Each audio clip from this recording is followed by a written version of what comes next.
우리가 알고 있는 피부 관리에 대한 그런 속설들 이런 게 거의 다 틀린 말이다. 모공을 닫아준다는 표현도 쓰잖아요. 어떻게 해요? 이 앞에 나가서 풀을 막 다 뜯어가지고 이게 즙을 내가지고 피부에다 이렇게 발라보고 아주 오래전부터 많이 알려졌던 게 이제 알로에죠. 근데 이건 검증 안 됐어요. 레이저를 해서 내 피부가 얇아져서 문제가 됐구나 라고 누군가 이것도 일종 뇌피셜이죠. 그게 아니라 근데 저번에 밸런스 게임 하셨던 거 기억나시죠? 그거 반응이 좋더라고요. 그래가지고 오늘 제가 보통 많이들 알고 있는 피부에 대한 상식 몇 개 이렇게 가져왔는데 원장님께서 OX로 대답해 주시면 좋을 것 같아요. 알겠습니다. 제가 이거 오늘 리스트업 해보면서 좀 헷갈리는 게 있어가지고 저도 얻어가는 게 많을 것 같아요. 1번, 모공은 줄일 수 있다. 원칙적으로는 못 줄인다고 봅니다. 근데 모공이라는 상황을 보통 심하다고 얘기할 때는 흉터인 경우가 많아요. 그냥 타고난 원래 모공 사이즈가 아니라 이게 심해 보이니까 모공을 해결하고 싶어 하는데 거기에는 몇 가지 이유가 있어요. 첫 번째는 진짜 흉터가 있는 경우.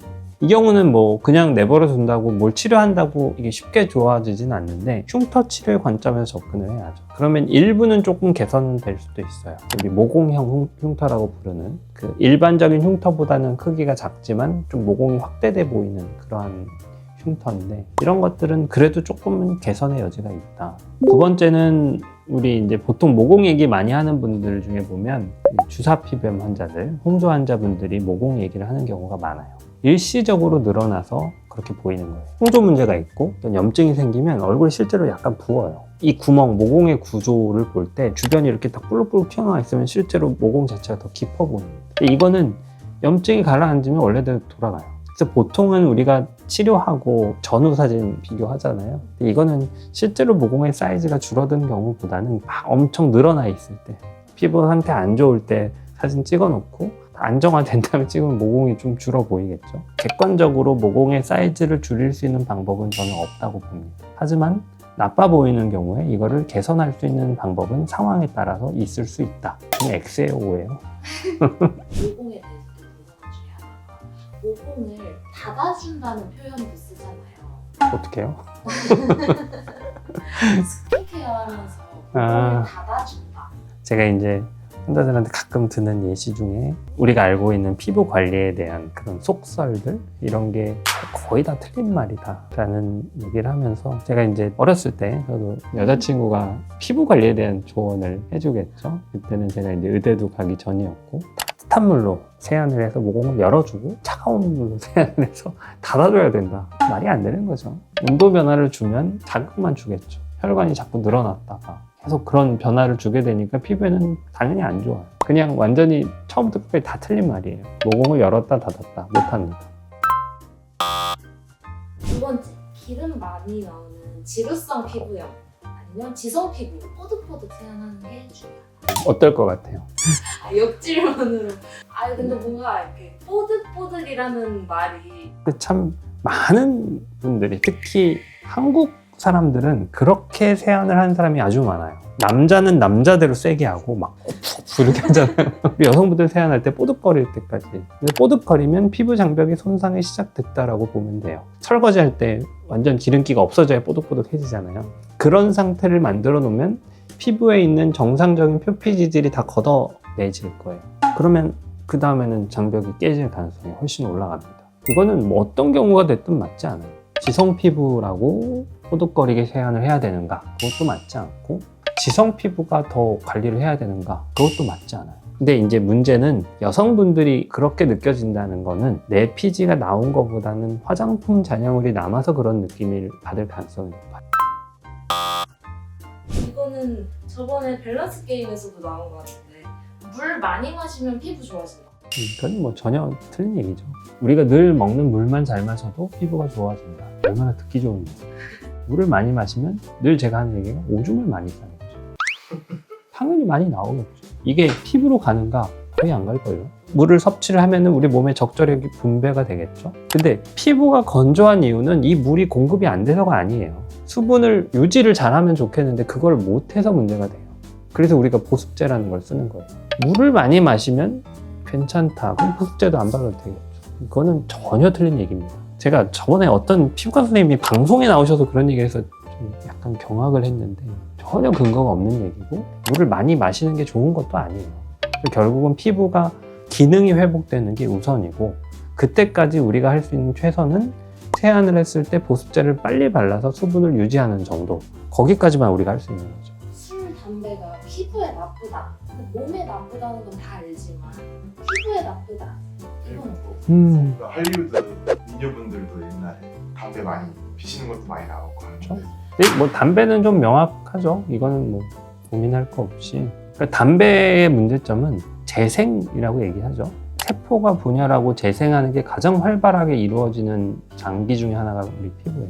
거의 매일매일 세포들이 새로 만들어지고 죽고 세포가 죽어서 각질층이 되고 그러면 오래된 각질은 탈락하고 이게 우리 피부의 기본적인 사이클이에요. 여기서부터 완전히 탈락되는 데까지 2달 걸려요. 근데 담배는 그걸 방해합니다. 당연히 피부가 안 좋아져요. 기능이 떨어지고 세포가 분열하고 하는 것들이 방해를 받으니까 뭔가 리프레시 되는 그런 기회가 줄어들 거 아니에요. 근데 담배는 그런 의미에서 무조건 나쁘다. 술은 왜 안 좋은가? 일단 첫 번째는 혈관을 늘리는 게 안 좋죠. 혈관을 늘리면 혈관이 늘어난 것 때문에 염증의 가능성이 올라가요. 그러니까 술이 직접적으로 피부를 나빠지게 한다.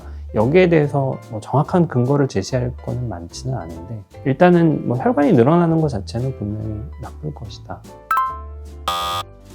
4번째, 여드름은 청결 문제다.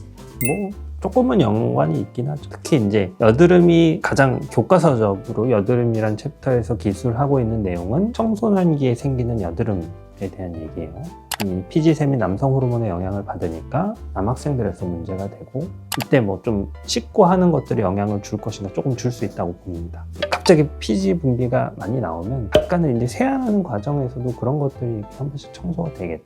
무조건 뭐 안 씻으면 여드름이 심해진다 이렇게 볼 수는 없는데 그런 이제 너무 안 씻는 그런 남학생의 경우에서는 잘 씻는 게 이런 걸 조절하는데 훨씬 큰 도움을 줄 수 있다 이렇게는 얘기할 수 있습니다. 5번째, 이것도 되게 많이 오해하는 걸 수도 있을 것 같은데 자연 천연 성분은 순하다. 그렇지 않죠. 이 앞에 나가서 풀을 막 다 뜯어가지고 이게 즙을 내가지고 피부에다 이렇게 발라보고 어떨 것 같아요? 그러니까 이게 우리가 하는 아주 쉽게 할 수 있는 오해 중에 하나예요. 천연 성분이란 말이 들어가면 깨끗하고 안전할 것이다. 근데 문제는 이 천연 성분이 괜찮다고 얘기하려면 어느 정도 검증 단계가 필요해요. 아주 오래전부터 많이 알려졌던 게 이제 알로에죠. 알로에를 하면 보습에 도움이 되고 근데 이건 검증 안 됐어요. 근데 생 알로에를 쓰면 안 돼요. 독성이 있기 때문에. 그러니까 알로에 제품은 전부 다 그거를 다 정제를 해가지고 제품으로 만드는 거예요. 이게 왜 그런 천연 성분에 대해서 우리가 좋은 이미지를 갖게 됐을까? 아마 마케팅이 잘 돼서 그럴 거예요. 제가 어성초라는 성분에 대해서 얘기를 해볼게요. 밝혀진 건 없습니다. 아예 거기에 대한 연구 내용 자체가 아주 빈약해요. 거의 없다고 봐도 돼요.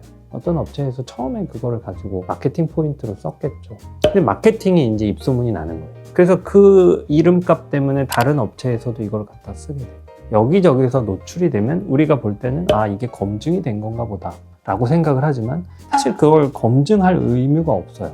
그러니까 이런 천연 성분의 문제뿐만 아니라 우리 화장품으로 쓰는 여러 가지 성분을 자꾸 효과를 기대하면서 쓰는 거는 저는 하지 말라고 합니다. 검증이 된 게 없고 어떤 해를 줄지도 아직 몰라요. 저 이건 진짜 궁금했어요. 레이저 하다 보면 피부가 얇아질 수 있다. 이것도 틀린 얘기입니다. 아니에요. 레이저 하면 피부가 두꺼워집니다. 이거는 연구 결과가 많아요. 피부에 레이저를 쏴서 어떤 우리가 치료 효과가 나는 개념은 손상을 줘서 복원시키는 거예요. 이게 순조롭게 잘 되면 실제로 콜라겐 양도 많아지고 피부가 훨씬 두껍고 빽빽해집니다. 근데 왜 얇아진다는 얘기가 나올까? 손상을 너무 많이 시켜서 그래요. 피부가 복구할 수 있을 정도만 손상을 줘야 되는 거죠. 근데 그렇지 않았던 거예요. 그런 일을 겪으니까 레이저를 해서 내 피부가 얇아져서 문제가 됐구나 라고 누군가 이것도 일종의 뇌피셜이죠. 그게 아니라 피부에 적절하지 못한 치료가 됐다는 맞아요. 시술자가 좀 중요해요. 그렇죠. 이건 시술자 잘못이에요. 그거를 선택을 해서 권했다는 게 문제인 거예요.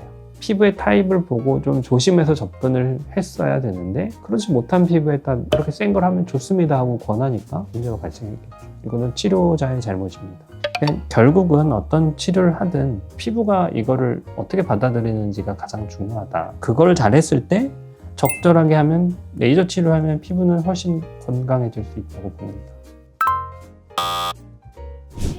피부과 치료와 시술은 그때뿐이고 관리 안 하면 다시 원상태로 돌아가요. 원상태로 돌아가는 건 아니지만 치료의 개념은 이거예요. 저는 일을 시키는 개념이라고 봐요. 피부에 있는 여러 가지 세포들이 열심히 일을 하면 좋겠는데 그렇지 않아서 문제가 되죠. 치료의 개념은 이거를 사이클을 돌려주는 데 가까워요. 그러면 이거를 뭐 예를 들면 10번을 치료를 해서 어느 정도 목표를 달성했어요. 그러면 이제 치료 끝 하고 가서 한 2, 3년 지나면 다시 돌아갈 수 있겠죠. 그러니까 이렇게 해주는 행위 자체가 저는 의미가 있다고 봐요.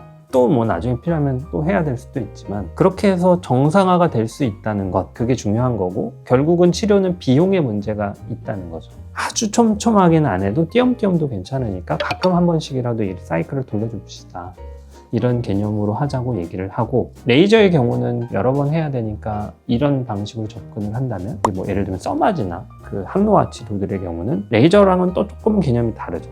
얘도 사이클을 돌려주는 거는 맞아요. 매년 한 콜라겐이 1%씩 줄어든다고 하거든요. 100개의 콜라겐이 내년이면 99개가 될 거고, 내후년에는 98.01개가 되고, 뭐 이런 식으로 줄어들겠죠. 이거를 100개 있는 거를 펌핑 시켜가지고 한 110개로 만들어놔요. 그러면 내년에는 108.9개가 되겠죠. 1% 줄면 속도가 느려지는 개념인 거예요. 그래서 저는 얘는 그런 개념으로 접근을 하고, 울세라는 또 다르죠. 울세라는 어차피 단기 효과를 위해서 하는 거예요. 지방을 줄여놓는 효과가 6개월 지나면 없어져요. 얘를 치료를 해서 이렇게 돼 있던 지방이 쪼그라들어요. 시간이 지나면 얘가 다시 돌아오는데 한 6개월 걸립니다. 얘는 어떤 효과의 한계가 있다, 그렇게 볼 수 있죠. 시술이랑 치료마다 너무 다르죠. 그렇죠. 그것도 뭐 당연한 거죠. 저는 사실 오늘 레이저 하다 보면 피부가 얇아질 수 있다, 이 내용이 제일 좀 드는 생각이 많았어요. 당연히 뭔가 얇아질 거라고 생각하고 있었거든요. 원장님 오늘 하셨던 것 중에 뭐가 제일 이건 진짜 말이 안 된다 싶으셨어요? 일단 제일 문제는 물 많이 먹자. 저는 이게 제일 거슬리는 말이에요. 환자들도 그런 얘기를 많이 하고, 어떻게 보면 그냥 제 생각은 듣기 좋은 얘기여서 그런 것 같아요. 근데 물 마시면 피부가 좋아진다는 건 너무 사기성 발언이 아닐까. 전혀 근거가 없는 거를 그럴듯하다는 이유로 이렇게 하는 건 좀 맞지 않는 것 같고, 이제 그런 속설들이 저는 좀 많이 없어져야 된다고 봅니다. 피부가 물론 뭐 피부과에 와서 치료를 해야지 무조건 좋아지고 이건 아니에요. 피부의 기능이라는 측면을 놓고 볼 때 우리는 너무 이거를 과도하게 개입하고 싶어 한다. 뭐 아무것도 안 하고 물만 마시면 된다를 믿든, 선크림만 바르면 된다를 믿든, 화장품의 성분을 보고 좋은 걸 써야지 좋아진다고 믿든, 뭐가 됐든지 간에 피부를 자꾸 뭔가 인위적으로 조절하려고 하는 그런 시도들이 너무 많다. 근데 대부분의 경우는 의미가 없거나 별로 도움이 안 되거나, 아니면 너무 과도하게 피부를 좀 자극시키거나 너무 괴롭히는 결과가 될 수 있다는 거죠. 피부가 원래 기능을 할 수 있도록 유도해 주는데 저는 좀 초점을 맞췄으면 좋겠고, 그게 이제 수면 같은 거예요. 이것도 뭐 어떻게 보면 듣기 좋은 얘기일 수 있지만 실제로 피부의 기능, 아까 제가 세포가 분열하고 하는 데에는 수면이 가장 중요해요. 뭐 그리고는 좀 휴식이 필요합니다. 휴식 많이 주고 근거 있는 걸 하자. 그렇죠. 네.